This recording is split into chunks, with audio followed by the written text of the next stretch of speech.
السلام علیکم ورحمۃ اللہ وبرکاتہ۔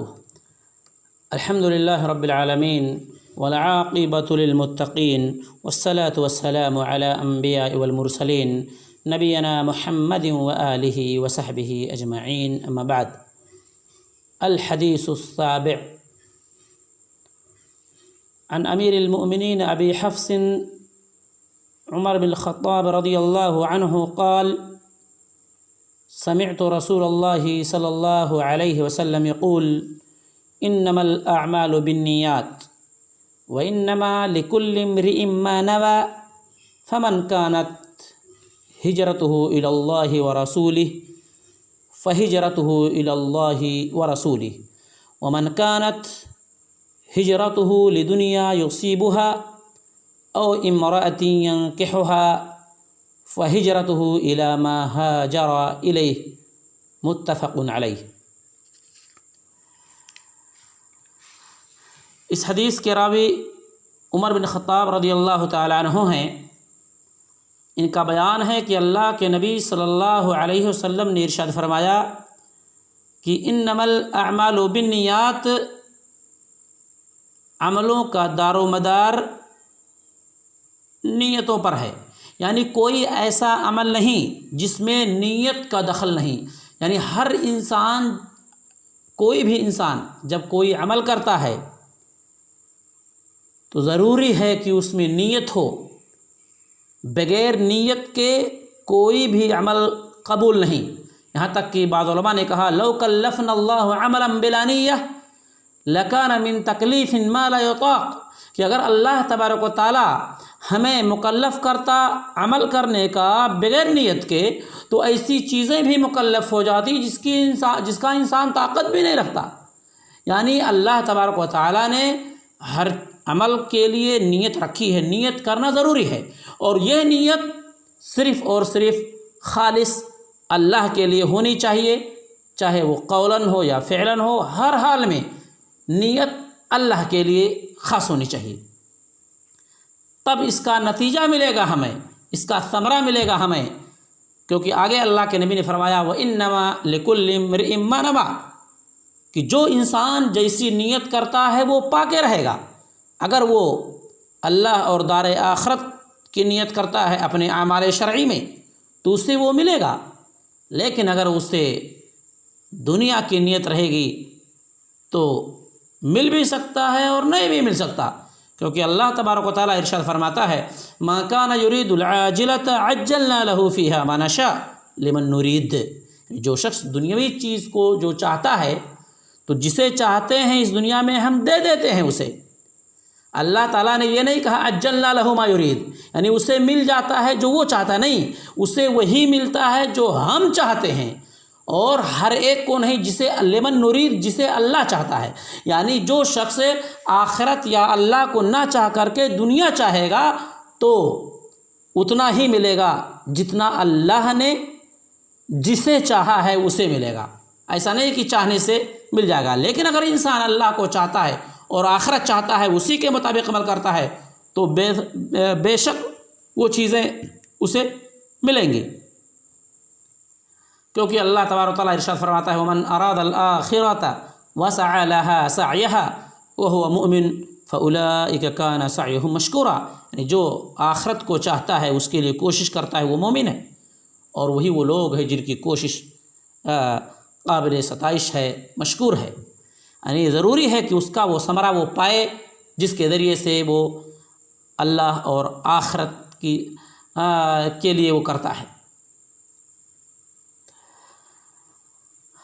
اس سے پہلے انما الاعمال بالنیات، یہ جو جملہ ہے یہ ہر عمل کا میزان ہے، اور یہ میزان باطن ہے، یعنی چھپا ہوا میزان ہے جو دکھتا نہیں۔ اور بخاری اور مسلم کی روایت عائشہ صدیقہ سے راویہ ہیں کہ من عمل عملا لیس علیہ امرنا فہو رد، یہ بھی تمام عملوں کا میزان ہے، لیکن یہ اعمال ظاہرہ ہے، ظاہری اعمال ہے۔ یعنی اللہ کے نبی نے فرمایا کہ جو شخص کوئی عمل کرے جس پر ہماری مہر نہیں لگی، یعنی ہمارا حکم نہیں، وہ مردود ہے۔ یعنی ظاہراً جو اعمال ہم کرتے ہیں وہ اگر اللہ کے نبی صلی اللہ علیہ وسلم کے بتائے ہوئے شریعت پر نہیں تو مردود ہے۔ تو یہ اعمال ظاہرہ ہیں اور نیت یہ اعمال باطنہ کا میزان ہے۔ اس لیے علماء نے کہا ہادان الحدیثان یجمعان الدین کلہ، کہ یہ دو حدیثیں تمام دین کو جامع ہیں۔ حدیث ابن عمر انما الاعمال بالنیات، یہ میزان للباطل، یہ باطن کا میزان ہے۔ وہ حدیث عائشہ من عمل عملا لیس علیہ امرنا میزان للظاہر، یعنی یہ حدیث ظاہری اعمال کا میزان ہے۔ یعنی انما الاعمال بالنیات، یہ نیت جو ہے یہ اعمال باطنہ ہے۔ یہاں پہ اگر ہماری اخلاص کے ساتھ یہ نیت رہی، صحیح رہی، اللہ اور آخرت کو ہم نے چاہا تو اس کا ثمرہ ہمیں دنیا اور آخرت دونوں میں انشاءاللہ ملے گا۔ لیکن اگر ہم نے کسی بھی اعمال میں دنیا طلبی دکھائی ہم نے تو وہ شرک ہے، ریا ہے، وہ سارے اعمال باطل ہو جائیں گے اگر ہم نے وہاں کوئی بھی اعمال خالصتاً لوجہ اللہ نہیں کیا۔ اس کے بعد اللہ کے نبی صلی اللہ علیہ وسلم نے اس کی مثال ہمیں بیان فرمائی۔ پہلے جو جمل ہیں کہ انما الاعمال بالنیات وانما لکل امرئ ما نوی، اس کے بعد مثال بیان کی اللہ کے نبی نے، کیا کہا؟ فمن کانت ہجرتہ الی اللہ ورسولہ فہجرتہ الی اللہ ورسولہ، یعنی اگر ہجرت کسے کہتے ہیں؟ ہجرت ایک دار کفر سے دار اسلام میں منتقل ہونا۔ مثلا انسان کہیں مثال کے طور پہ امریکہ ہے، وہاں پہ اسلام لے آیا، اپنے دین پر اسے عمل کرنا وہاں مشکل ہے، تو اس کے لیے ضروری ہے کہ وہ چھوڑ کر کے دار اسلام میں چلا آئے۔ تو یہاں پہ اللہ کے نبی نے فرمایا اگر کسی نے ہجرت اپنا ملک چھوڑ کر کے دار اسلام میں آیا اللہ اور اللہ کے رسول کے لیے، تو اس کی وہ ہجرت اللہ اور اللہ کے رسول کے لیے ہوگی۔ ومن کانت ہجرتہ لدنیا یصیبہا او امرأۃ ینکحھا فہجرتہ الی ما ہاجر الیہ، اگر اس کی ہجرت یعنی دار کفر سے دار اسلام میں آیا، مال جمع کرنے کے لیے، دنیا طلبی کے لیے آیا، یا اس نیت سے آیا کہ ہم وہاں جا کر کے عورت سے شادی کر لیں گے، تو جیسی نیت ویسی برکت۔